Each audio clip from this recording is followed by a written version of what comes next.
Hey guys, welcome to the Field of 68 YouTube channel. If you like what you see here, hit that subscribe button and you'll get more college basketball content just like this. Purdue beats Wisconsin. They go into the Kohl Center, and this was for first place in the Big Ten, guys. Purdue emerges victorious, as they have so often in the regular season over the last season and a half. McCall, I'll throw it to you first. Are you surprised that Purdue emerged victorious in this game? No, I'm wondering, how do we get UConn and Purdue to square off? How do we get that matchup? Because they're the two most consistent teams in the country. They're the two best teams in the country. I'm not surprised at all. I was a little surprised that Doug Sermons, the official, was trying to get Braden Smith to calm down at one point. And how good was he today? 19 points, didn't make a single three. They're just a machine. Watching that game, I never thought that they were ever going to lose. The end got a little wacky, some turnovers, and the pressing by Wisconsin. But Purdue never lost their cool. And that was the most impressive thing. In that environment, crowds going nuts. They had to make free throws to coming down the stretch. They did that. They handled their business. And they just solidified themselves as the best team in the country, 1A and 1B in terms of them and UConn. I think you've got to give UConn the edge right now. But, you can make the argument that the Big East is not as good as the Big Ten. And for Purdue to go into that environment today, which was absolutely nuts, and just handle business. And like I said, I never thought that they were ever going to – they just never got rattled. Even when it would get tight, they kept their composure and they kept their poise. That's why when they get to March and they get to the NCAA tournament, look, if I was a big-time gambling man, there's no way that team does not make a run in the NCAA tournament. I just don't see it. I think they're so poised, and that's the most impressive thing about them. RC, what'd you see? It was more about what Purdue did than Wisconsin didn't do. I thought Wisconsin played a hell of a game as well. But to Matt's point, you just was like, all right, they're about to make a play. I think the thing they continue to do that separates this team from last year's team is they're winning games without Zach Edey being dominant. And, some people joked earlier when we saw them, and I've always been a Lance Jones fans. I think he brings a mentality, more so an athletic guy on a wing to that team, and he can make shots. He did today. What he brings to them on both ends of the floor, I don't think you can quantify. He's not afraid to take big shots. I just like this team. I don't think there's anything you cannot like about them. They hadn't ducked anyone. They've taken all comers, struggled out a Big Ten play to start. They've responded. Cream's rising to the top. I don't think anybody, we said that earlier, some of these teams like Wisconsin or maybe Illinois could fight for second place, and I think we're just starting to see the best teams in their league starting to separate themselves from each other, and Purdue's doing that now, and I don't think anybody's surprised. I want to say this too, in the free throw discrepancy the other night in the game versus Northwestern, and I get why Coach Collins was so upset. To have that big of a difference in the free throw margin, but when you watch that game, Zach Edey trying to officiate him, and I'm never one to side with the officials, but that cannot be something easy to do. And I think Edey does a good job of trying to avoid fouls and putting his hands straight up in the air.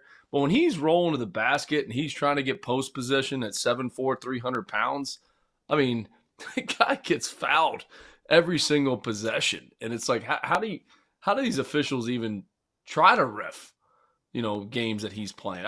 That's one of the biggest things too. And you look at the free throw margin tonight, Purdue shoots 23, Wisconsin shoots 14, but it's just like, I don't know how you officiate the guy. I really don't. I don't know how you do it. Yeah. Somebody wise said it's a foul every play on both sides. There's a foul either way. So pick how you want to officiate it. Yeah, it's got to be tough. So a couple of things stand out to me on Purdue. I just want to give them verbal praise for here. I'm such a fan of this team, and I was a fan of last year's team too. But the difference is that last year's team had some very serious flaws that needed to be addressed. Last season, they shot 32% from three-point range. That was 276th in the country. They're shooting 40% from three this year.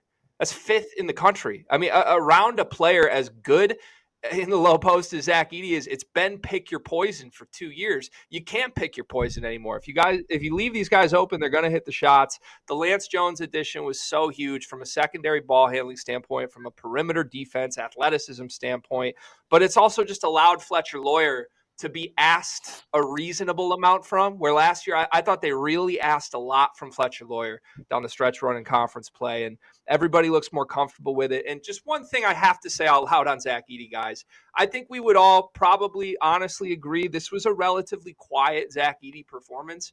This is the only player that I've seen in my life that can go for 18 and 13 rebounds and 3 blocks in a game, and you come away leaving the game feeling like it was a quiet night for him. It's insane. And sometimes you just have to say that out loud. This team is so good. Now, on the flip side, Wisconsin. There are Wisconsin fans out there that would leave this game and say to you, well, we lost by 6 points at home on a night we shot 3 for 19 from 3. We had them. We just didn't make the shots. RC, do you think that would be a fair rebuttal from a Badger fan? Yes. I think they didn't. I thought they fought there. I'll tell you what. Let me start with Wall inside. I thought he competed his tail off, right? And found a way to try to, statistically outplay him, scoring-wise. I thought he gave it his all, and as the team did. Making shots, I think they feel really comfortable. They're not going to go 3 of 19 in the next game at home. The crowd was there. They had shots. They had opportunities, really good looks all the way up to the end. And I think they take their chances with those same shots. You held this team to 75 points, and that's included. It was really played in the 60s. You controlled the tempo and the pace as well. I thought they did as well as anybody game plans-wise. It just, like I said, I think the fair argument is they just missed a couple of threes. As you guys know by now, we've partnered with BetMGM this season. We'll be using BetMGM lines to make all of our picks, and we'll have special offers for the listeners and the viewers of the Field of 68 each and every week of the college basketball season. We have a special offer that will be available starting on Tuesday, January 9th and running through Monday, February 12th, the morning after Super Bowl 58. If you haven't signed up for BetMGM yet, in honor of the big game, you can use the bonus code FIELD158 and you'll get $158 in free bets on your first wager with BetMGM, regardless of whether or not you win that first bet. Here's how you make it work. Download the BetMGM app. Sign up using the bonus code FIELD158. Deposit at least $5 and place your first wager on any game. You'll receive $158 in bonus bets regardless of the outcome of your bet. Just make sure that you use that bonus code FIELD158 when you sign up. And remember, BetMGM is now available under one wallet in select states. As a New Jersey resident, this is super convenient when I have to go cover games in New York or Philly, which happens quite a bit.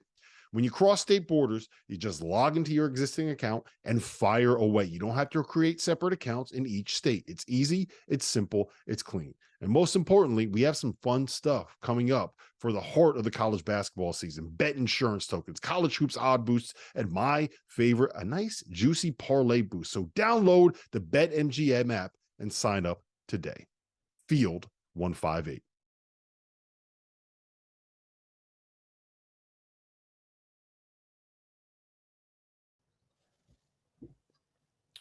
Yeah, I mean, I've been high on Wisconsin all year, especially coming out of, the loss early in the season at home, to Tennessee, who we all know how good they are. But look, Chucky Hepburn didn't have his best game. They didn't shoot the ball well from the perimeter, and they were right there. They had a great environment. I mean, look, it's them in Illinois for second place. I mean, that's the bottom line, and then it's everybody else. And they had opportunities, they had chances. And the other thing is, too, they didn't quit. It was like a 6-point game with 36 seconds to go or whatever it was, and they kept battling. I mean, they fought till the end. So there's no moral victories, and if they kicked in a couple more threes, the game could have been different. But they were right there with the best team in the country or the second best team in the country, whatever you want to call them. They're going to battle this thing out. And there were some question marks, on Wisconsin just in terms of, had they played anybody with it? No, they're as good as advertised. And, obviously they're going to be in the NCAA tournament this year. Greg Gard's doing an unbelievable job. And it's them in Illinois, in my opinion, for second place in this league. Yeah, Tyler Wall had a great night. Let's just be honest about it. If anybody beats Purdue this year, it's gonna be you're gonna have to make threes, and you're gonna have to shoot above 40% from the 3-point line to beat them, because there's gonna be a disparity in officiating because you don't have a guy that you're playing. You know, like we talk about fouls, you're gonna lose the battle with fouls because that's the only way you can guard him. Like, he's the one guy on your team, no matter what, in the country of college basketball right now. He's the only guy. You have to change your defensive game plan with him. Like, if you switch 5, you don't switch 5 with him. He changes your ball screen coverage. Like, you ain't hedging no ball screen, letting Zach Edey roll behind you because you don't have any wing that can crack down the rebound or do anything. So he forces you to be like, man, I got to keep my biggest dude on this biggest dude. And that's where this freedom with this guard play is, because they've shown if you want to slow down and die by 1,000 cuts, go ahead. We're going to keep lobbing it. But they're in a they're playing as well as anybody. And we talked about the paint, because I think the most underrated thing about Zach Edey game is I think he dominates it on the defensive end of the floor. And I think he's the player of the year, and I think he's the defensive player of the year. When you see guys driving in there and keeping it dribble and driving back out, and he can't jump over a phone booth, and he's the best defensive player in the country because he controls the paint. And in practice, you have nobody that can simulate what he does. There's nobody when you're preparing and trying to practice for him, you can't simulate that. Okay, hey guys, we're doubling the post. We got to get there on the catch. When he catches it, we got to be there right away.